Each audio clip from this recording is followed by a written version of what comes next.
ચાલો મિત્રો, આજે શરણનો પટ કેવી રીતે મારવો અને કેવી રીતે ઝાઝી હાલે એ આજે આ વિડીયોમાં તમને સમજાવવાનો છું.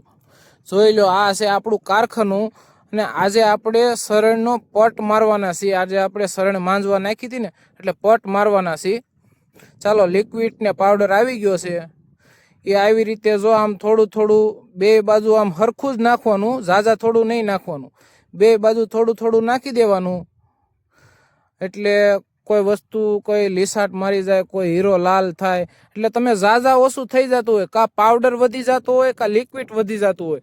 એટલે એવું થાય કે તમારી હરેણ વેલાહેર કપાઈ જાય, ઉસળતી થઈ જાય. આમાં માંજવા વાળા તો હરખી જ માનતા હોય, પણ આપણીથી મિસ્ટેક થાય. પાવડરના ઢગલા કરજો, લિક્વિડ હુંડો નાખી ગયો, એટલે આવું જ થાય. એટલે જો 8 ગોળી લીધી એટલે 4 ગોળી આ બાજુ અને 4 ગોળી આ બાજુ, અને તમે લોકો 10-15 ગોળી લઈ લો, અથવા આમ પાવડરનો ઢગલો કરીને લઈ લો.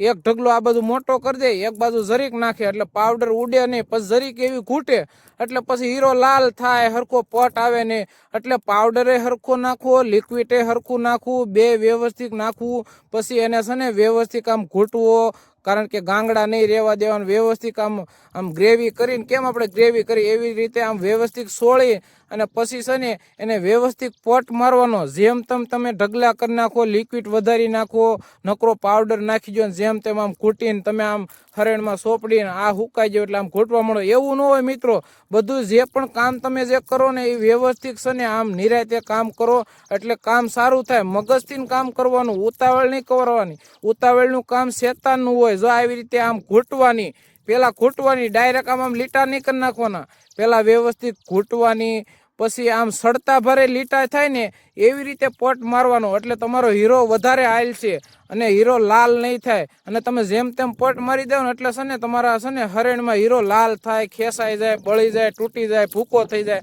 એટલે જે આમ સડતા ભારે આમ લીટા પડે ને એવી રીતે પટ મારવાનો. અને પછી આ એકવાર અખતરો કરીને જોજો, અને હરણ કેટલી હાલે છે અને તમને હીરા ગમવાની કેવી મજા આવે છે અને હીરા કેમ બને છે એ તમારે જોવાનું. કેવી રીતે પાણી જેવા હીરા હાલે, ગમે એવા આતરાવાળા હોય ને. પછી જો આવી રીતે આમ વ્યવસ્થિત પોસા ભરે હરણ ઘૂંટવાની, કોટેડ લાલ નહીં કરવાની. અને વ્યવસ્થિત જો આમ પોસા ભરે આમ પટ ઉડી જાય, આ તમે આમ પટ ઉડી જાય એટલે તમે ડાયરેક્ટ હીરા લઈ લો એવી રીતે નહીં કરવાનું. એને પોસા ભરે તમારે અડધી પોણી કલાક તો તમારે ઘૂંટવાની જ. અને કોટેડ તો લાલ કોઈ દિવસ નહીં કરવાની. લાલ થતી હોય ને તો જરીક ભાર આમથી આમ કરી નાખવાનો. જો હવે અમારે હરેણ ઘૂંટાઈ ગઈ છે એટલે અમે જો વ્યવસ્થિત અમે કામે બેસી ગયા છીએ. અને આ વિડીયો મેં એટલે બનાવ્યો છે, ઘણા લોકો રત્ન કલાકારો છે ને એ બધાને ખબર પડે કેવી રીતે આમ કરવું. અને અમારી આ હરેણ જો અમે હરેણ ઘૂંટવીને તોય અમે હો હીરાને તળિયા મારી, અને ન ઘૂંટવીને તો 120, 130 એમ થાય. એટલે વધીને 10-15 હીરાને ફેર પડે. આમાં હરેણમાં હીરા બહુ હાલે. અમે મિત્રો હરેણ ઘૂંટી હોય ને તોય અમારે કદાચ 5-10 હીરાનો ફેર પડે, વધારે ફેર ન પડે. કારણ કે અમે પટ જ પહેલેથી એવો મારીને એટલે હીરા એવા હાલે. અને હીરામાં ઝડપ, આપણે હીરા ગમવાની ઝડપ એટલી આવે, કારણ કે હરણમાં હીરો જ એટલો હાલે. એટલે પછી કામ થવાનું જ છે મિત્રો. એટલે જો ગમે એવા આતરાવાળા હીરા હોય ને તો તમે હરખો પટ મારો, વ્યવસ્થિત લિક્વિડ પાવડર વ્યવસ્થિત નાખો, એટલે તમારા હરણમાં હીરો કાંઈ ઘટે નહીં એવો હાલે. અને 15-20 દિવસ હરણ હાલે, અને 15-20 દિવસ તમે પેટ ભરીને કામ કરી શકો મિત્રો.